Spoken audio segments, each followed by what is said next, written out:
Hello guys, welcome back to my channel. This is day 3 and today we are starting with a new chapter which is chemical reactions and equations. I hope whatever we have studied you are revising it and all the best for your boards. I hope you are all studying well. So without wasting any time, let's just get started. So today's our chapter is chemical reactions and equations. It's again a very easy chapter and a scoring one if you have studied it properly. Okay, so chemical reacts to change. A chemical reaction is a process in which one or more substance reactants undergo a chemical change to form a new substance or a product with the different properties. Okay, so starting with the basic definition for the chemicals or the chemical reaction. So, what was the chemical reaction? A chemical reaction is a process in which one or more substance react with each other. Now, this substance which are reacting with each other, these substances are called as reactants. Okay, so when reactants combine with each other, they mix with each other, they undergo a chemical reaction to form a new substance, and whatever this substance was forming in this chemical reaction, it was called as a product. And that product, it has somewhat difficult, or sorry, not difficult, but a different properties than the reactant. So okay, this was the definition for the chemical reaction, that when a chemical or a certain substances which are undergoing into a chemical change in their properties to form a substance which will have some different properties, so this was called as the what chemical reaction. Okay, so this was it for the definition of chemical reaction. So I hope you guys remember the difference between element, compound, and a substance. Element, compound, substance, or we can also write it here as a mixture. What was the mixture? Yes. What was the mixture?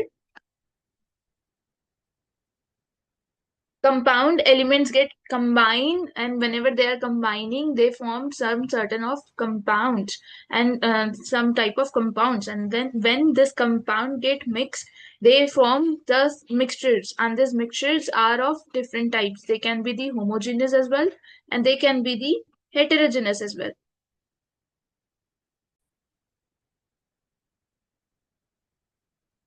Okay, so now moving on to the next topic. What we are going to learn in this chapter, we are going to learn about the chemical equations, chemical equation, chemical reactions, and how do we balance this chemical equations. There are different type of chemical reaction. We are going to learn about each one of them, chemical reactions, and in the next part of this, we'll study about the corrosion and other forms, other types, which will be including the density as well. Okay, so I hope all the concepts will be clear to you. A chemical reaction is identified by one or more of the followings. Okay, so this chemical reaction is identified by one or the more of the following. This change can be the physical change and the chemical change as well. When we are seeing the change in the color or the evolution of gas or the formation of precipitation, change in temperature, heat is released or absorbed, or production of sound, that may be the changes that we can see while observing the chemical reaction.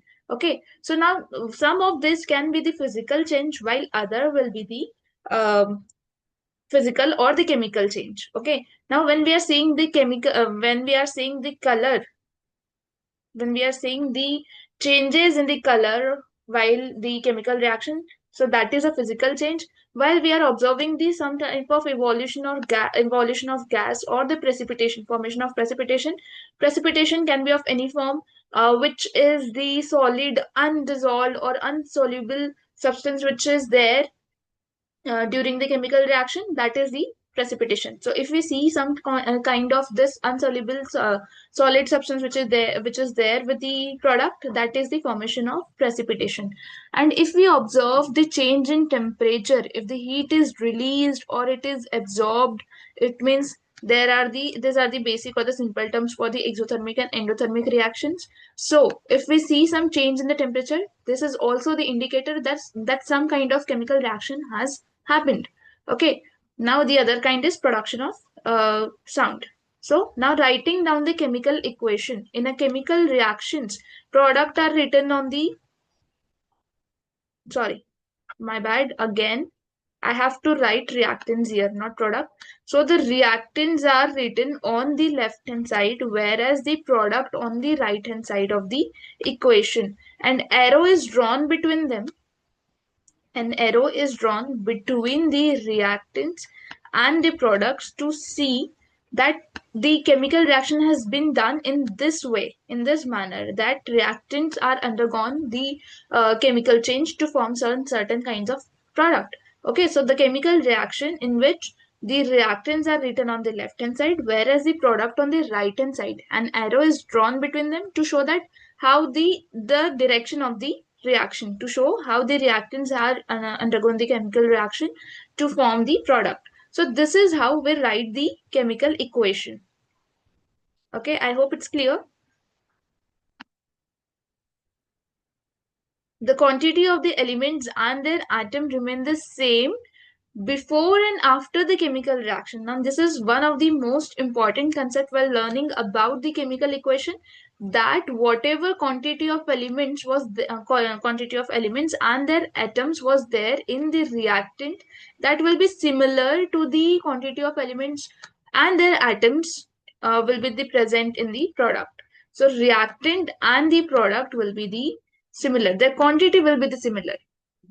Okay, like here we can see that 2H2O plus O2 will give me 2H2O, a very basic chemical reaction, but it should be balanced even if it is a basic. Okay, so I can see here that two hydrogen of molecule has four atoms. Now we can see that there are the two molecules of hydrogen, and I can see that this two and this 2 will make, I can multiply that, which will be giving me what? The total 4 atoms, the whole 4 atoms for the hydrogen. Okay, which means 2 molecules of hydrogen will have 4 atoms in it. 2 molecules of hydrogen will have 4 atoms in it. Similarly, the oxygen has number of atoms. One molecule of one molecule of oxygen has 2 atoms. One molecule of oxygen will have 2 atoms, and this arrow shows that this oxygen and hydrogen are combined and they are undergoing the chemical reaction to form this compound, which is H2O. Okay, so two molecules of water, water have four hydrogen atoms. Four hydrogen atom, because this two and this two makes what? Four atoms of hydrogen. These are the two molecules of hydrogen which have 4 atoms. Similarly, this is the one molecule of oxygen which have 2 atoms in it. One molecule of oxygen which has 2 atoms in it. And this is how the chemical equations became balanced. Okay, so this is how we have to balance the chemical equation. A balanced chemical equation has an equal number of atoms on both sides. By the both sides, I mean that this will be same in the place of reactant, and this will be similar in the place of the product. Okay, so the number of atoms and number of molecules on this side will be similar to this side. Okay, the balanced chemical equation has equal number of atoms, of each element on both sides. So whatever number of elements are present, their proportion, their amount will be similar on reactant as well as the on the product side. So if I see the chemical reaction, this is unbalanced chemical reaction, which is H2 plus O2 will give me H2O. We have just seen this example, and the balanced chemical equation will be 2H2O, O2, that's give me 2H2O. And this is a balanced chemical reaction, and we have seen that these are the two molecules of hydrogen which have four atoms. These are balanced here as well, and one molecule of oxygen which will have two atoms, this is also balanced here. Okay, so this follow the law of conservation of mass. Law of conservation of mass. And what does it say? That mass is neither created nor destroyed during the chemical reaction. Okay, mass is neither created nor destroyed during a chemical reaction. It means whatever mass was there in the reactant, total mass, it will be equal to the total mass of the product. Okay, so mass will neither be created nor destroyed during the chemical reaction. This is nothing but the law of conservation of mass.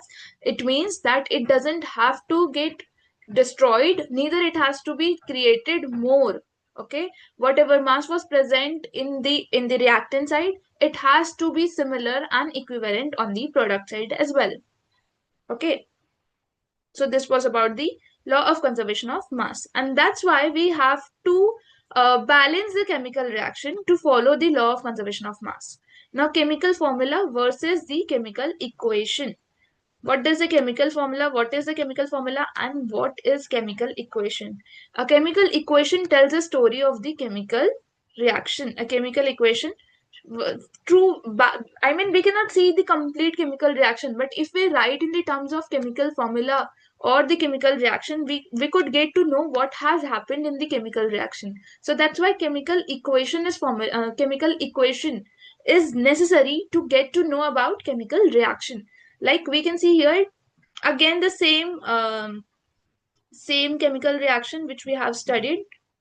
Okay, 2H2O plus O2, that's give me 2H2O. So element is a pure substance and cannot be further broken down into the simpler one, into the new one. Okay, so this can get combined, but it cannot be it cannot be broken down into the new one. Okay, so hydrogen is basically a hydrogen. It cannot be broken into the simpler form. Okay, so it can get combined though. So an element is a pure substance and cannot be broken into the new one. Element can get combined to form some certain substances, and that can be called as the compounds. Okay.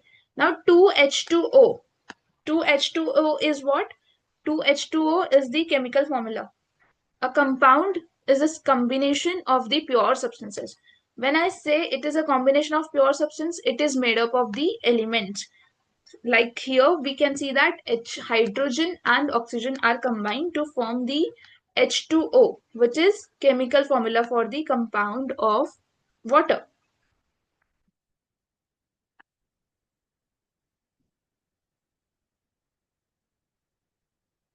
Now writing down the chemical equations. Okay, I have written some symbols over here. I have drawn some symbols to get to know what this means, what this symbolize. The plus sign is react with, as we have seen here, that hydrogen was getting combined with oxygen. So I have to write plus in between them to show that these two combines, these two are getting combined. Okay, so plus, this is a very basic and the commonsensical symbols, I guess, while you are learning about chemical equation. So an arrow is shown in between reactants and product to show the directions of the direction for the chemical reactions, and the characters of our drama of our plays are reactant and products which are going to play the chemical reaction. Okay, now there are some certain steps for writing down the chemical equation, and we have to follow that.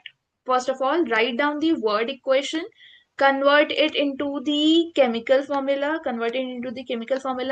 then balance the chemical equation that we have seen, which is must important for conserving of the mass conservation, as we have to follow the conservation of mass, and add the physical state of symbols. When I say that I have to add physical states of symbols, what does it mean? that there are some certain physical state for the substances which are performing the chemical reaction, and I have to symbolize it through some certain letters. Okay, so that what was the physical state of that reactant or of the product as well when it was performing the chemical reaction. So if this some certain, if it is in the solid state, I can write it as S. Similarly, if it is the liquid, if it is the gas, or if it is aqueous, I can write L, G, or AQ respectively. An example is given here. Um, when zinc is getting combined, yes, when zinc is getting combined with sulfuric acid, when zinc is getting combined with the sulfuric acid, so I can see here that zinc was in the solid state, that sulfuric acid was in the aqueous state. So I have written the AQ here. Then ZnSO4, which is zinc sulfate. So it was again in the aqueous form. It was again in the aqueous form, so I have written down AQ here. And H2, which was the gas liberated, so I have to symbolize the gas with the letter G. So I have written the gas for the gas G here. Okay, so these are some basic symbols and the steps which we have to follow while writing down the chemical equations. Now balancing the chemical equation, which is again the more important part. So example reaction, like sodium hydroxide reacts with water, reacts with the sulfuric acid to form this sodium sulfate, and it also gives us the water. So I have just written down the reaction. So first of all, I have to make the word equation for this. How can I make this? Like sodium hydroxide plus the sulfuric acid, that will give me sodium sulfate and water. But that's not all for writing the chemical equation. I have to make some certain skeletal chemical equation by writing the chemical formula of it as well. For sodium hydroxide, I can write NaOH, and for sulfuric acid, which is H2SO4, that this two reactants will get combined, which is sodium hydroxide and sulfuric acid will get combined to give me what? Na2SO4, which is sodium sulfate, and the water is also there. Okay, now I have written only just this skeletal chemical equation, which is unbalanced. Okay, so I have to balance this equation. So for balancing the chemical equation, let's just move on to the next part. Okay, first of all, I have to count the atoms on the both side. What were the actual number of atoms on the both sides? So I can see that Na here is 1 and Na2 on the product side is 2. The atoms which are there in the with the sodium here is 1, and with the on the reactor on the product side it is 2. Similarly, when I see about oxygen, this is 5 because I have one atom here, and with the SO4 I have 4 molecules of 4 atoms for the oxygen. Okay, so it is 5 5. So already we can see that the oxygen is combined or oxygen is balanced here.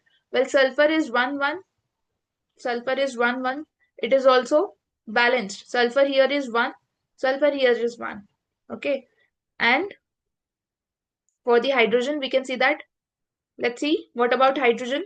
Is it balanced? We have one molecule of one atom of the hydrogen with NaOH, and two atoms of the hydrogen with H2SO4. So total it makes 3 atoms of hydrogen on the reactant side, while on the product side it is only 2. Okay, so again this is not combined. We have 3 atoms on the reactant side and the 2 products only on the 2 atoms on the product side. So we can see that sodium and hydrogen are not at all balanced. So balance one element in a time. So we cannot balance both of the elements simultaneously. We have to pick one at a time. So we are balancing sodium first of all. So sodium is 2 on the product side. Okay, sodium is 2 on the product side. So place 2 before the NaOH. Okay, so here we have the reaction with us. So if I write 2 before NaOH, that will make certain changes in Na plus O and H as well, because it is a compounded form. Okay, sodium hydroxide. So that will make what? That will balance the that will balance the atoms of sodium. That will make 2 and 2 on the both side. But changes will also be done in the hydrogen and oxygen. And how that changes? Because we had the three atoms on first, but now we had we have three atoms for the hydrogen on the reactant side. Not three but four, because we have two molecules of hydrogen, plus here um, two atoms of hydrogen on the with the H2SO4. So total it will make four atoms on the reactant side, but on the product side this is on the only two. Now sulfur is 1 and 1. It is again balanced. And for the oxygen, because we have written the 2 over here, that has also changed the proportion of the oxygen on the reactant side. So whatever reaction, whatever product, sorry, whatever proportion was there before, it was 5, but now it is 6. It has changes to 6. So now hydrogen and oxygen are still unbalanced. Okay, so this was being done in one stepwise step. Okay, now step 6 is balance hydrogen and oxygen. To balance hydrogen, place 2 before H2O. And when I'll put 2 before H2O in the product side, that will make what? We have to again recount the atoms on both of the side. So when I count the elements for the sodium, the atom on the reactant side is 2, and on the product side it is 2 as well.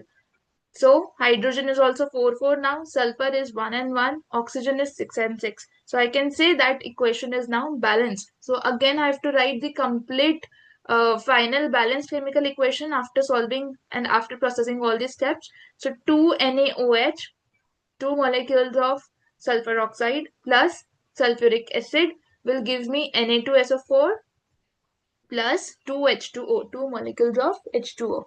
So important points, never change the subscripts, only the coefficient. We cannot change whatever the original positions were there. We can just change the coefficient which was there in front of this molecules. Okay, in front of this element. So we can only change that.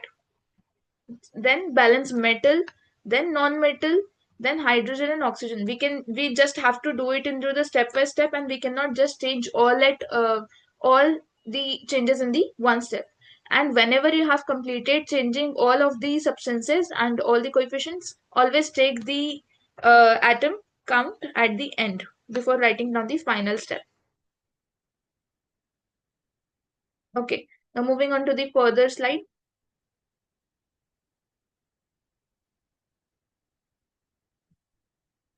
Moving on with the next type, which is a type of chemical reaction. Next topic.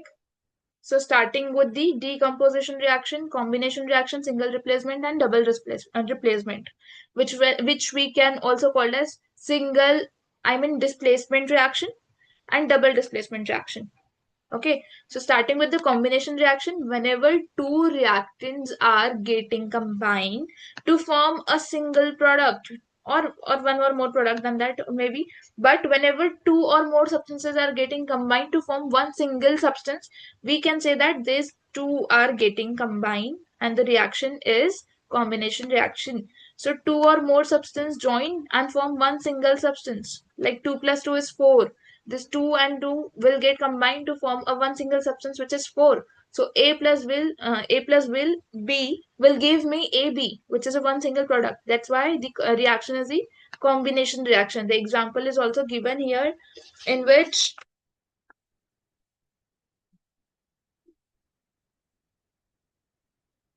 calcium oxide is getting combined with hydrogen in combined with the water to giving me what? One single product, which is calcium hydroxide. Okay, so calcium carbonate is getting combined with hydrogen, sorry, not hydrogen, but water molecule, which is H2O, and it is giving me what? CaOH2, calcium hydroxide. So this is the example of the combination reaction. Next we have decomposition reaction, in which one single product get decomposes or breaks down into the two simpler substances. Like one compound breaks down into the two products. Okay, so that is decomposition reaction. Whenever something broken down or breaks down to form the simpler substance, it is called as decomposition reaction. Here calcium carbonate, this reactant, calcium carbonate, it is getting broken down into the simpler substances, which is oxide calcium oxide, and the another substance which is formed is carbon dioxide. Okay, so the one substance breaks down into its simpler forms, then the reaction will be called as decomposition reaction. In your books you have given the name which is single replacement reaction, so don't get confused. This means the same thing when I say the single replacement or displacement reaction. Here A, B plus C, these are the reactants, and these are getting combined. They are forming the products which is AC plus B. AC plus B. So what happens here? Whatever reactant or whatever the element is highly reactive, that that will displace or that will take the place of the element which is less reactive. Okay. Now here we can see that AB plus C, when they get combined, the product which we get here is AC. That means what? A is highly reactive. A is highly reactive than B.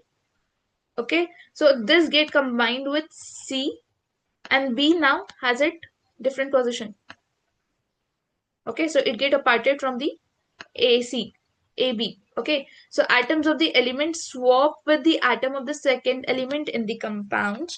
The example is given here, in which zinc and copper sulfate are getting combined. This zinc and this copper sulfate are getting combined, and in the product I can say that zinc has replaces, or it has take place of copper. Okay, in the reactant side we can see that it was the copper sulfate, but in the product side we can see that it has been made into the zinc sulfate. So we can see key zinc was the highly reactive than copper, that's why it has taken place of copper in product side and copper has left apart. Okay, so this was about the composition reaction, sorry, displacement reaction. And about the double displacement reaction, here there is no any chance of high reactive or low reactive. So it does not have any relation to that. But here the elements get exchange or they share their atoms to form the new products. Okay, so positive ions exchanges between two compounds like Na2SO4, BaCl2. So it will give me what? BaSO4. It means the atoms had changed their elements had exchanged their ions so to form in such a way that they have to form the new products. The formation of new compound has been done here. So that's why this is called as a double displacement reaction, because here there was only the one high reactive element and it has taken place of the less reactive element. But here Na, which was combined with SO4, here in the product we can see that SO4 is now combined with the barium and it has made barium sulfide, and this Na get combined with what? Cl2. So this two reactants has formed new products, two new compounds. So that's why this is called as double displacement reaction, double replacement or double displacement as well. I hope you guys won't get confused about these words. Moving on to the next different kinds of chemical reaction. Okay, starting with the oxidation reaction. So oxidation is defined as loss of electrons. Whenever something losing its electron, when elements loses an electron, it is said to be under the oxidation reaction. And if there is the addition of oxidation, the very simple and the basic manner to remember about the oxidation is there is the addition of oxygen. There is the addition of oxygen and removal of hydrogen. Okay. Now example is when 2Mg, 2 molecule of magnesium is getting combined with oxygen, it will form magnesium oxide. 2 molecules of magnesium oxide. Okay, so magnesium has gained oxygen here. That's why we can say that magnesium is oxidized, and the following chemical reaction is magnesium is the oxidation. Similarly, about the reduction, when any element gains of the electron, okay, when any element gains electron or there is a removal of oxygen. So while learning about oxidation and reduction, just keep in mind that oxidation is the gaining of oxygen or addition of oxygen, while the reduction is subtraction or the removal of oxygen. So that reaction will be called as reduction. Example is given here, like copper oxide is combined with H2, but the copper has loosened the electrons. It means this H2 has gains the electron and copper has lose the oxygen. If it has removal, if there is removal of the oxygen, it will be reduction, because copper has removed the oxygen from copper oxide. That's why Cu plus H2O. So copper oxide loses oxygen, so it is reduced, and the chemical reaction will be called as reduction reaction. Now redox reaction, whenever the oxidation and reduction are taking place together, so it will be called as redox reaction. Okay. Now Zn plus CuSO4, this is getting combined to form ZnSO4 plus Cu. So zinc has loosened the electron. So that's why it will be called as oxidation. ZnSO4, zinc has, and copper ion has gained the electrons. It means there was the oxygen. The zinc has gained the oxygen in the form of SO4. That's why we can say that it has undergone the oxidation reaction. Similarly, CuSO4, which has the oxygen, but in the product side, we can say that now the copper does not have the oxygen with itself. So that's why we can call it as the reduction reaction. And whenever this oxidation and reduction are taking place together in the in one chemical reaction, then that reaction will be called as redox reaction. Now, oxidizing and reducing agent, I hope that you guys can see this words, oxidizing agent, substance that causes the oxidation, which means itself get reduced, or if it will be gaining the oxygen, then that substance or that substance can be called as oxidizing agent. Similarly, if it is losing the atoms of the oxygen, or the substance which itself gets oxidized, is called as reducing agent. Okay, the example here, Zn plus Cu. So Zn2 plus and Cu, matlab the copper here, which has the 2 plus charge, electropositive charge, so it has undergone the reduction, and now the copper here does not have that similar charge which it has on the reactant side. So this is called as oxidizing and reducing agent. I hope the concepts are clear to you. This is the most important part, the type of chemical reaction. This will of course will be there in your papers, and boards ask this type of questions in your papers. Now, the energy changes in a chemical reaction, starting with the exothermic reaction. Exothermic reaction is a chemical reaction that releases the heat energy to the surrounding. Whenever the reaction has been done, and if the heat is released in that chemical reaction, we can see that exothermic reaction has happened. Okay, surrounding becomes warmer. We can see that the heat is there in the surrounding, so that reaction will be called as exothermic, and energy is given out. It is not absorbed, but it is released. Whenever energy is given out, it is exothermic reaction. The heat is released.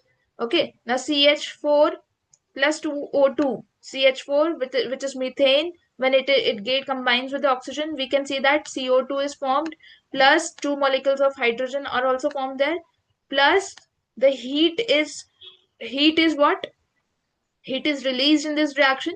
That's why this reaction will be called as exothermic reaction. As an example of this reaction will be there in your question, and you have to identify what kind of reaction is that. So you can simply just see this. You can just observe if the heat is there, heat is released during the chemical reaction.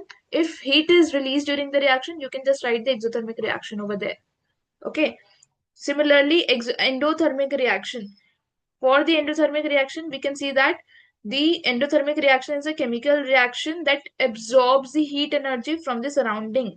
Okay, now the heat is getting involved into the chemical reaction. The heat is getting involved into the chemical reaction, and surrounding become cooler because already the heat is absorbed in the chemical reaction, so it won't get released anymore. So that's why the endothermic chemical reaction that absorbs the heat energy from the surrounding. Okay, so as a result we can see that surroundings become cooler.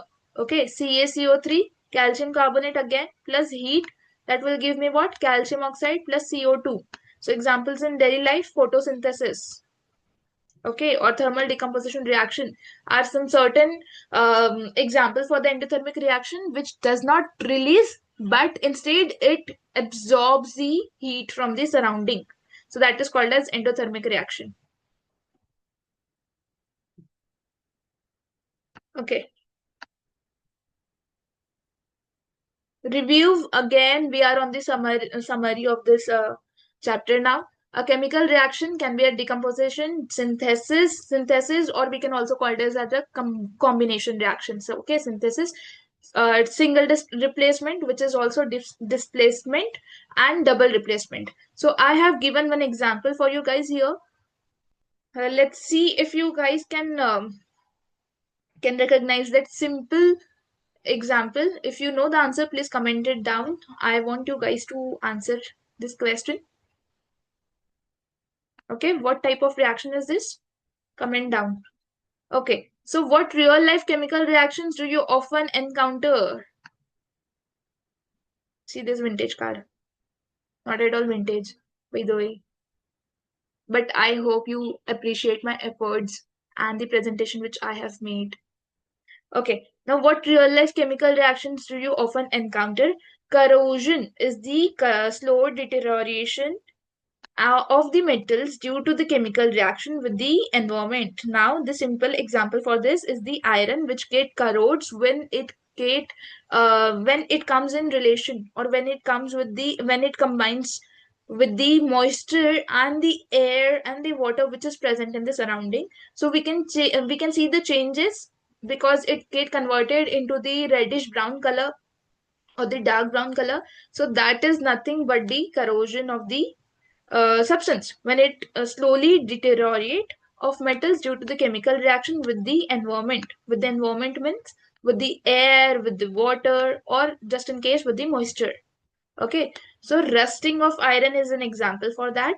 Rusting of iron. And what are the prevention? The painting or the galvanization. I hope you guys know what does it mean. But just in case, galvanization means when we put the layer of zinc on the iron, because zinc is highly reactive than iron. So it protects, or it acts as a sacrificial layer for protecting the iron. Even if we scratch that the little layer of the zinc, it won't hurt the, or it won't make any change into the layer of iron. So that is galvanization. Or the oiling, okay, that protects the from the corrosion, that protects the metal from the corrosion. So I hope the corrosion is clear to you. Okay, review now. The law of conservation of mass. The mass of atoms remain the same before and after the chemical reaction, and reactant and product, they make up the chemical reaction and are the representation in the chemical equation, because these are the characters of a drama and they have to be there in the chemical equation, and also for the production of the masses. Sorry, also for the conservation of the masses.